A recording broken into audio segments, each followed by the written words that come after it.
So நண்பா garlic sauce பண்ண போகிறோம். இந்த பாருங்கள், இப்போ கார்லிக் வந்து ஒரு 7 இருக்குது.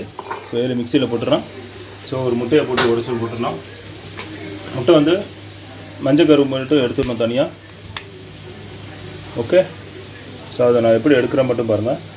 அதனால் இதை தனியாக எடுத்துகிட்டு இது அப்படியே பிடிச்சிடானு தான். ஸோ லெமன் போட்டுக்கலாம். லெமன் லைட்டாக போட்டுங்க நண்பா. ஸோ ஜாஸ்தி வேண்டாம். ஸோ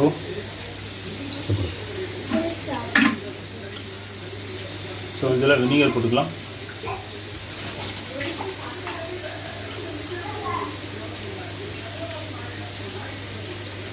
ஸோ வினிகர் ஒரு ஸ்பூன், ஒரு அரை ஸ்பூன் போட்டுக்கலாம். அவ்வளோதான். ஸோ ஸ்டாப் பண்ணிடுங்க. ஸோ நண்பா இதில் குக்கிங் ஆயிலும் ஆட் பண்ணிக்கிறோன்னு தான். ஒரு ஸ்பூன். ஸோ அவ்வளோதான். ஸோ மிக்சியில் போட்டு அடினா அடிச்சிடணும் தான். ஸ்டாப் பண்ணுங்க. ஸோ நண்பா இப்போ மிக்சியில் போட்டாச்சு. மிக்சியில்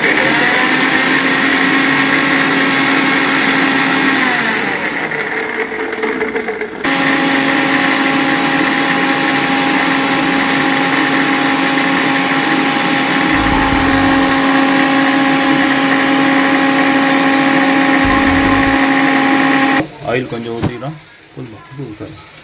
போதும். ஸோ இது க்ளோஸ் பண்ணிடலாம்.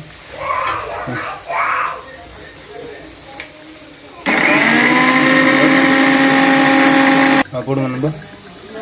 ஸோ பாருங்கள் நண்பா, இப்போ ஆயில் கொஞ்சம் ஆட் பண்ணுறாரு. ஓகே.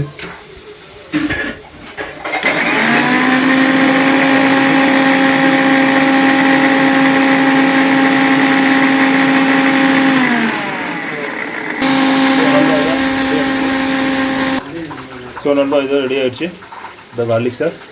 ஸோ பார்க்குறதுக்கு செமையாக இருக்குது பாருங்கள். இது கொஞ்சம் ஃப்ரிட்ஜில் வச்சிங்கன்னா கெட்டி ஆகிடும். அவ்வளோதான் மேட்டர்.